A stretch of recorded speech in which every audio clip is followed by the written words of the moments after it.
여호와께서 예레미야에게 레갑 사람들을 초청을 해서 포도주를 대접하라 이렇게 명령을 하십니다. 그래서 그곳이 성전으로 데리고 와서 또 예레미야가 정확한 그 방을 이야기하죠. 거기에서 레갑 자손들을 다 불러다가 그곳에서 포도주를 대접을 하는데 이 레갑 자손들이 거절을 합니다. 우리는 포도주를 먹지 않습니다. 그 이유가 뭐냐? 레갑의 아들 우리의 선조 요나답이 우리에게 절대로 포도주를 마시지 말라고 했고 또 집도 짓지 말고 포도밭을 가꾸지도 말고 장막에서만 살면 너희가 이 땅에서 오래 살 것이라 이렇게 약속을 했습니다. 그래서 원래 우리가 이스라엘에 살고 있다가 지금 바벨론이 쳐들어오는 바람에 예루살렘으로 이사 온 것뿐이지 우리는 그렇게 살 수 없습니다. 그래서 우리는 포도주를 마시지 않습니다. 이렇게 이야기를 하는 장면이 오늘 나옵니다. 우리가 성경을 읽으면서 가끔 그런 생각을 할 때가 있습니다. 성경이 우리에게 정보의 상황에서 보면 정보를 주는데 굉장히 불친절합니다. 왜 불친절할까 생각을 해보면 이 예레미야가 하고 있는 이야기를 하나님께서 나중에 적어서 나오게 하지만 그 1차 독자들이라고 하거든요. 우리가 편지를 쓰면 받는 사람, 그 사람과는 교류되는 것이 많겠죠. 그래서 이야기를 굳이 하지 않아도 그것을 알고 있는 내용은 쓰지를 않는 거예요. 그래서 정보들이 많이 삭제되어 있습니다. 그런데 우리는 2022년을 살잖아요. 그래서 그것을 잘 알지를 못해요. 오늘 레갑 자손의 이야기가 그렇습니다. 레갑 자손들이 왜 포도주를 마시지 않을까? 이것을 갖다가 그냥 본문에서 배경을 잘 모르면 조상들의 이야기를 잘 들으면 하나님께서 복을 주시는구나. 부모님 말씀 잘 들어라. 이렇게 흘러갈 수도 있다는 것이지요. 그런데 오늘 본문은 우리가 레갑 자손을 좀 이해하면 레갑 자손이 요나답이 왜 포도주를 마시지 말라고 했을까? 그리고 그것을 지키고 있는 레갑 자손들이 이것을 얼마나 중요하게 여기고 잘 지켰는지를 알면 너무나 쉽게 풀리는 내용이기도 합니다. 그래서 오늘은 레갑 자손의 이야기를 좀 해보려고 합니다. 레갑의 아들 요나답이 포도주를 마시지 말고 집도 포도주도 가꾸지 말고 장막에서만 살아라. 그러니까 집 가꾸지 말고 뭐 하라는 거예요? 텐트 치면서 살아라 이거예요. 농사 지면서 살고 있는 이 농경사회에 옛날처럼 유목민족처럼 그렇게 살아라 이렇게 명령을 합니다. 그럼 너희가 이 땅에서 오래오래 살 수 있을 거야 이렇게 약속을 하거든요. 그게 약 250년 전입니다. 예레미야 고시대에 250년. 그럼 레갑 자손들이요 250년 동안 그 이야기를 잘 듣고 행했다는 거예요. 그럼 뭔가 굉장히 중요하니까 이렇게 행했겠죠. 청학동 사는 것도 아니고 미국에 가면 아미시 마을이라고 저도 가본 적이 있는데 그런 사람들도 자기 믿음이 있으니까 그러고 사는 거예요. 근데 거기에도 보면 성인이 되면 자기가 선택을 해서 나갈 수도 있고 남을 수도 있는데 여기 보면 모든 레갑 자손이 포도주를 금하고 집도 짓지 않고 포도밭도 가꾸지 않고 오직 장막에서 살고 있다는 거예요. 그렇게 250년을 어마어마한 긴 세월이거든요. 그렇게 이것을 갖다 지켜야 될 의미가 어디에 있을까는 왜 요나답이 그들에게 명령을 했을까 하는 것을 갖다가 알면 우리가 의문이 풀릴 수 있는데 레갑 자손의 이야기가 아까 말씀드린 것처럼 250년 전으로 넘어가게 되는데요. 레갑 자손에게 유언을 남긴 레갑의 아들 요나답, 이 사람이 누구냐 하면요. 예후와 함께 이스라엘을 갖다가 회복했었던 전쟁을 치렀었던 혁명가입니다. 이 이야기를 하려면 이제 우리가 아합까지 가야 되는데요. 예후의 혁명이 시작된 아주 중요한 사건이 뭐냐 하면 여러분도 잘 아실 거예요. 나봇의 포도원 사건입니다. 아시나요? 나봇의 포도원 사건. 아합 왕이 나봇의 포도원을 갖고 싶었는데 아무리 많은 돈을 준다고 해도 나봇이 이것을 갖다가 거절하는 거예요. 그래서 굉장히 고민하는 것을 알고는 그의 아내 이세벨이 나봇을 죽여버리고 포도원을 뺐거든요. 그것이 아주 중요한 결정적인 사건이 되어서 예후의 가문이 망하게 되고요. 그 망하고 그 이후에 아합의 가문이 망하게 되고요. 그 이후에 예후의 가문이 서게 되는 거거든요. 근데 이 사건을 갖다가 좀 우리가 잘 볼 필요가 있습니다.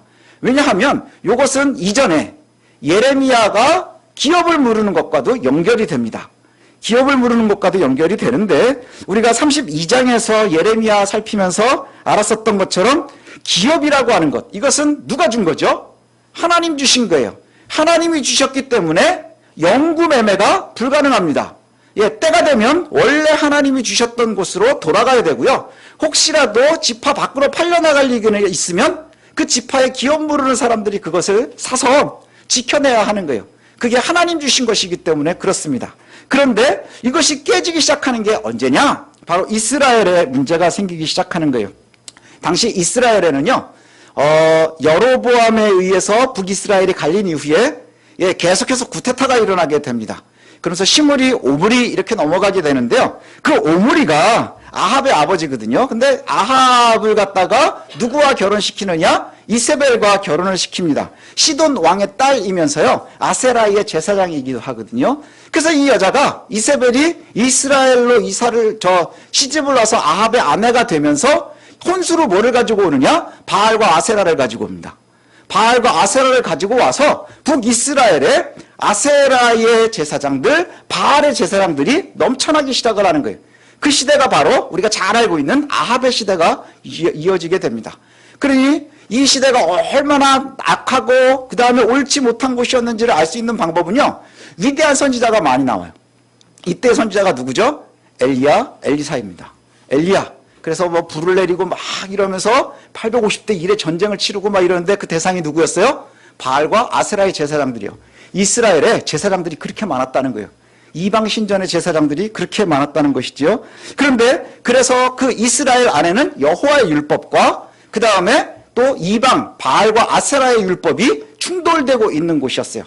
그래서 나봇이 포도원을 지키려고 하는 여호와의 율법과 그것을 뺏고 싶어하는 아세라의 율법이 헷갈리고 있었다는, 막 부딪히고 있는 그 상황에 결국은 그것을 깨뜨리고 빼앗자 하나님께서 엘리야를 통해서 이세벨의 시체는 개가 먹을 것이고, 그 다음에 아합의 가문에는 모든 남자들이 다 죽을 것이라 그렇게 예언을 합니다. 그리고 나서는 10년도 되지 않아서 그것이 다 이루어지거든요.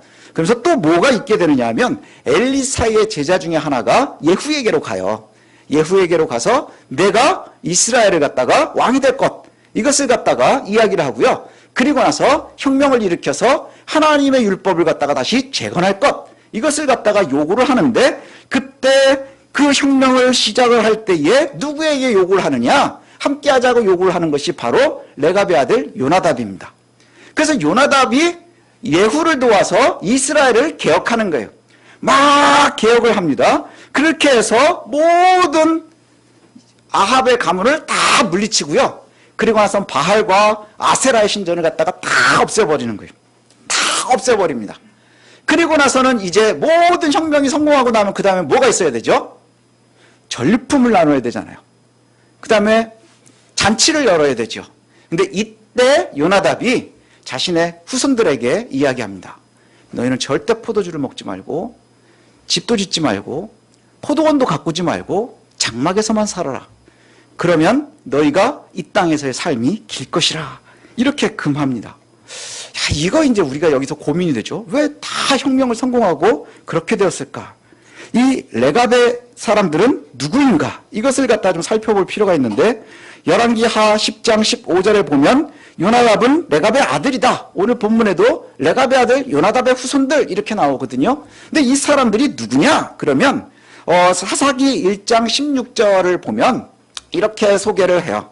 누구냐 하면 이 겐족속은요, 모세의 장인 미디안의 제사장 이드로의 후손들이에요. 미디안의 자손 이드로의 후손들. 그러면 이 사람들은요, 누구예요? 이방 족속이에요. 정통 유대인이 아니에요. 이방 족속인데 모세의 장인이 되면서 함께 흡수된 우리가 잘 알고 있는 여러 잡족 중에 하나인 거예요. 여러 잡족 중에 하나라고 하는 것은 뭘까요? 원래 하나님의 백성 선택된 유대인이 아니지만 하나님께서 후에 선택해서 내가 이방인임에도 불구하고 하나님의 구원의 은혜 가운데로 들어오게 된 사람들이라는 거예요. 그래서 얼마나 이 은혜가 큰 것인지를 그들이 잘 알고 있다는 것이지요. 우리는 밖에 있었는데 지금 안으로 불러주셨고 이것이 얼마나 큰 것인지, 이것이 얼마나 하나님의 큰 은혜인지를 잘 알고 있었다는 거예요. 그런데 그 은혜 안에 들어와 있는데 문제는 이스라엘이 멸망해 가고 있는 거예요. 이스라엘이 자꾸 너네들은 태어날 때부터 하나님의 선택을 받았음에도 불구하고 자꾸 바알에게로 가고 아세라에게로 가고 세상으로 나아가려고 하고 그러면서 하나님께 반역하고 있다는 것이죠. 그래서 요나답이 예후를 도와서 바알 신앙에 무너져가고 있는 이스라엘을 다시 회복하고 싶었던 거예요. 그리고 나서 그것을 갖다가 회복을 하는 완벽한 회복을 꿈꾸면서 열심히 혁명을 도왔는데 문제는 뭐냐? 예후의 개혁이 미완성으로 끝나버리고 말았습니다. 예후의 개혁이 미완성으로 끝났다는 것은 뭐냐면 오므리 가문이 들여왔었던 바알과 아세라의 신전들은 다 물리쳤거든요. 근데 성경을 읽다가 보면요, 제일 많이 나오는 것이 뭐냐 하면 여로보암이 만들었었던 금송아지와 산당들은 없애지 않았다, 이런 표현이 굉장히 많이 나옵니다. 잘 못 없애요. 뭐로 못 없앴다고요? 금송아지와 산당을 못 없앴대요. 여로보암이 누구죠? 르호보암과 여로보암이 갈리면서 이스라엘을 시작한 왕이잖아요. 그 이스라엘 왕, 그 여로보암이 왜 베델과 단에다가 금송아지를 만들었는지 여러분 아시죠? 왜 만들었나요? 딱 나뉘었는데 문제는 뭐냐? 예루살렘이 남쪽 유다에 있는 거예요. 여호와의 성전이 남쪽 유다에 있으니까 사람들의 자꾸 마음이 1년에 여러 번씩 성전으로 제사하러 가면 마음이 유다로 다시 돌아가지 않을까 해서 베델과 단에다가 아주 가까이에다 금송아지를 만들어 놓고 이것이 여호와라고 가르치는 거예요. 그러니 너희는 여기에서 예배해도 돼. 아주 친국민적인 사람들이 좋아할 만한 그러한 룰을 새로 만들어준 것이 바로 여로보암의 금송아지거든요. 그리고 중간중간에다 거점을 만들어서 아주 편안하게 대체할 수 있도록 산당들을 만들어 놨어요. 근데 이것을 못 없애요, 예후가. 왜 못 없앴을까요? 여로보암과 마음이 같은 거예요. 사람들의 마음이 예루살렘으로 향하면 어떡하지? 이거예요. 다시 예루살렘으로 향하면 어떡하지?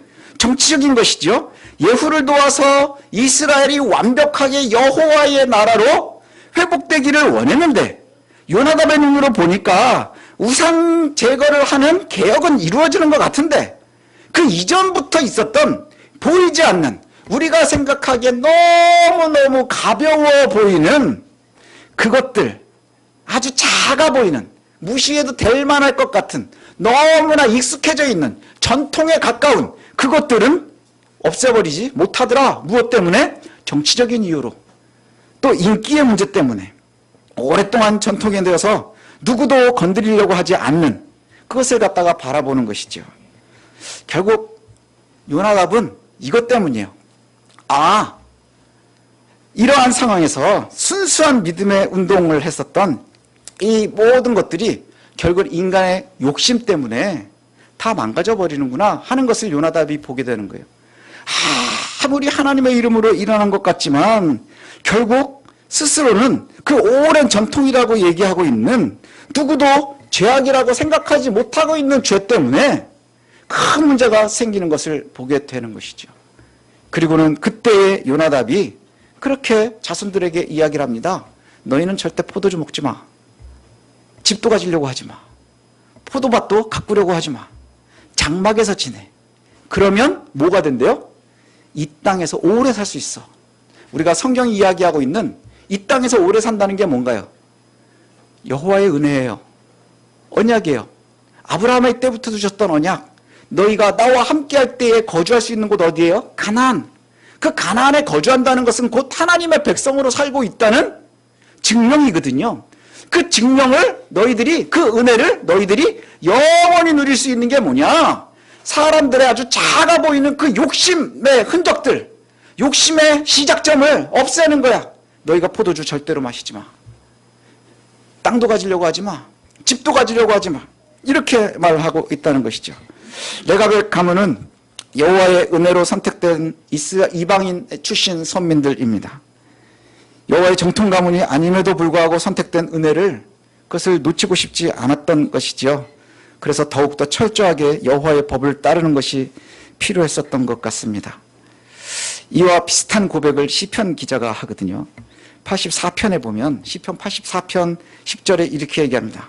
주의 궁정에서의 한날이 다른 곳에서의 첫날보다 나은즉 악인의 장막에 사는 것보다 내 하나님의 성전 문지기로 있는 것이 좋사오니, 이런 표현이 나와요. 우리도 모르는 사이에 우리가 아주 자연스럽게 하나님과 세상 사이에서 줄타기를 할 때가 있어요. 그 다음에 전통이라고 하는, 오랜 풍습이라고 하는, 그리고 우리의 습관이라고 하는 것에 매여서 이것이 옳지 못한 것임에도 불구하고 버리지 못하는 일들이 있다는 것이죠. 그런데 요나답은, 그의 후손들은 그것을 갖다 지켜내고 있는 거예요. 극도의 불편함이지만 오히려 죄의 시작이 되는 땅과 포도원을 포기하면서 하나님의 은혜를 선택하는 용기를 가졌었다는 것이죠. 하나님의 선택된 백성으로 살아간다는 것이 유대인들은 알지 못하는 그 얼마나 큰 은혜인지를 그들이 잘 알고 있었기 때문에 250년 동안 많은 사람들은, 모든 사람들은 땅을 갖고 집을 갖고 재산을 내려고 할 때 이 사람들은 그것을 포기하면서 살았다는 것이죠. 비록 집과 포도원을 갖지는 못해도 평생 장막에서 살면서도 최소한의 즐거움이었었던 포도주까지도 거절하면서 여호와의 은혜 가운데 있기를 원했었던 그들의 마음을 보고 있는 거예요. 그리고 여러분들이 집 지금 다 팔고 이제 또 텐트에서 살라는 얘기는 아니에요. 무슨 의미인지를 잘 아셔야 합니다. 예, 지금 집 팔면 큰일 납니다. 예, 그 다음에 살고 있는 곳에서 잘 사셔야 됩니다. 그런데 여기에서 의미를 잘 보셔야 돼요. 무엇이 중요한지 이거죠. 무엇이 중요한지를 잘 기억해야 한다는 거예요. 무엇을 우리가 지켜나가야 되는가 하는 것을 잘 지켜야 한다는 것이죠. 지난주에 우리가 34장에 예루살렘의 사람들이 종들을 풀어줬다가 급하게 다시 되돌려서 다시 종 삼는 얘기를 했었잖아요. 또 그 이전에 예레미야가 또 뭘 했었죠? 기업을 무르는 것을 봤었죠. 그것에 대한 이야기예요. 아, 너희가 기업을 무르는 것 여호와의 은혜가 유지되어야 하는 거예요. 기업을 무르는 것 여호와의 은혜가 유지되어야 하고 회복할 것에 대한 믿음이 표현이 되는 것이죠. 그리고 이스라엘 사람들, 유대인들은, 예루살렘 사람들은 하나님의 은혜를 따르면서 율법을 지키는 듯하지만 그것이 자꾸 딜을 하는 거예요. 이런 척 저런 척 하는 것이죠. 그러나 여기에 보면 오늘 이방인 출신이었었던 요나답의 후손들, 레갑 자손들은 자신들이 그 시대에 당연히 누려야 할 것 같은 것들을 포기해가면서라도 하나님의 은혜 가운데서 떨어지지 않기를 원했다는 것이죠. 이것이 위대함인 줄로 압니다. 오늘 본문이 아주 간단해져요. 그럼 아주 간단해지죠. 예레미야를 통해서 하나님께서 레갑 자손들을 불러다가 포도주를 대접하는데 그들이 그때까지도 포도주를 마시지 않더라. 250년 동안 포도주를 거절하면서 무엇을 지킨 거예요? 내가 여호와의 땅에서 살기를 원한 거예요. 우리는 단순하게 잘 먹고 잘 살고 잘 입는 것이 매우 중요한 것 같죠? 잘 살면 좋아요. 어디에서 살 때 그게 가능한 거예요? 가나안에 있을 때 잘 먹고 잘 사는 게 중요한 것이죠. 그런데 우리의 욕심 때문에 가나안을 떠나게 된다면, 가나안에서 쫓겨나게 된다면 의미가 없어져 버리는 거예요. 기반이 없어져 버리는 거예요. 우리가 주의 은혜 가운데 있을 때 구원받은 백성으로 살 때에 좋은 집, 좋은 차, 좋은 것들이 다 필요하지만 그러나 은혜 받지 못하고 구원받지 못하는 이들이 수많은 것을 갖는 것이 무슨 의미가 있느냐 하는 것이지요. 여기에 우리의 은혜가 있는 줄로 압니다. 요나답의 자손들에게서 배우는 것이 바로 이것인 줄 압니다. 하나님께서 나중에 예루살렘 사람들에게 가서 얘기하라 그래요. 뭐라 그래요? 요나답의 후손들은 지금도 자신들의 그 선조의 이야기를 잘 듣고 있어. 그것 때문에 이 땅에서 하나님 앞에서의 자손들이 끊어지지 않을 것이라 이렇게 약속하거든요. 요나답은 절대로, 그의 가문들은 절대로 하나님의 은혜에서 떠나가지 않을 것이다 이렇게 말씀해주고 있는 거예요. 그 얘기의 반대는 뭔가요?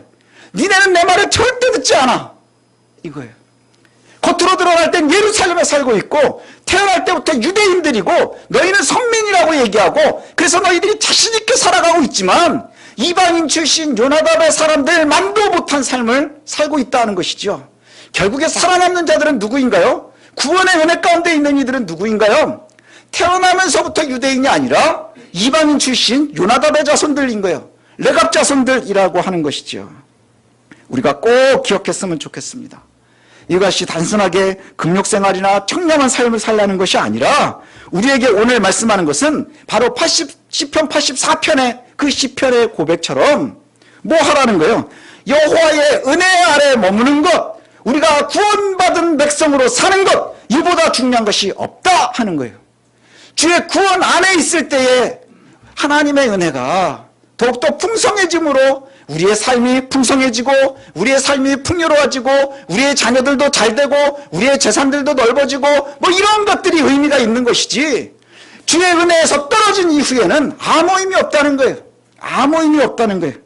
이제 저와 여러분이 놓치지 말아야 되겠습니다. 여호와의 은혜 안에 머무는 것이 그 어떠한 것보다도 중요하고 귀하다는 것을 놓치지 마시기를 바랍니다. 우리가 구원의 언약을 소유한 주의 백성들입니다. 여러분 구원받으셨잖아요. 어떻게 구원받았죠? 이제 우리가 이방인이었는데 우리는 아브라함의 후손이 아니고 당군의 후손인데 하나님께서 우리를 선택하신 거예요. 예수 그리스도를 믿음으로 말미암아 우리가 구원에 이르게 된 거예요. 요나답의 자손과 다르지 않아요. 이제 우리가 가장 중요하게 여겨야 될 것이 뭔가요? 하나님의 은혜에서 떠나지 않는 거예요. 구원의 자리에서 놓쳐지지 않는 거예요. 그를 위해서 우리가 끊임없이 내 속을 바라봐야 되는 것이죠. 아주 당연해 보이는 전통도, 아주 습관적인 나의 모습도 옳지 않다면 버릴 수 있어야 된다는 것이죠.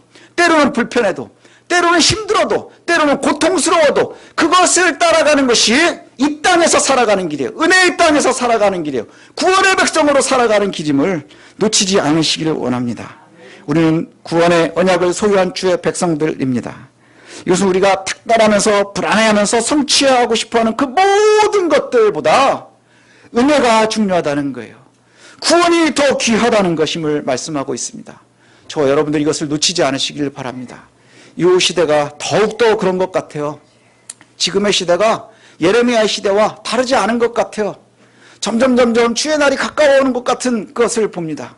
그리고 끊임없는 경고의 소문들이 정말 우리 주변에 널려 있어요. 그렇죠. 전염병의 소문과 전쟁의 소문과 기근의 소문과 이것들이 우리를 지금도 끊임없이 짓누르고 있는데 그 짓누름에서 벗어나는 것이 뭘까요? 거기에서 이기는 방법이 뭘까요? 요나답의 자손과 같이 사는 거예요. 하나님의 은혜에서 떨어지지 않기 위해서 가장 근본적인 것을 바라보는 거예요. 내가 구원받은 백성임을, 내가 선택받은 백성임을 놓치지 않는 것, 그것이 저와 여러분들이 나아가야 될 길임을 놓치지 않는 저와 여러분들 되시기를 소원합니다. 그래서 정말 복 가운데 거하십시다. 은혜 가운데 거하십시다. 구원받은 백성다운 삶을 사는 저와 여러분들 되시기를 소원합니다.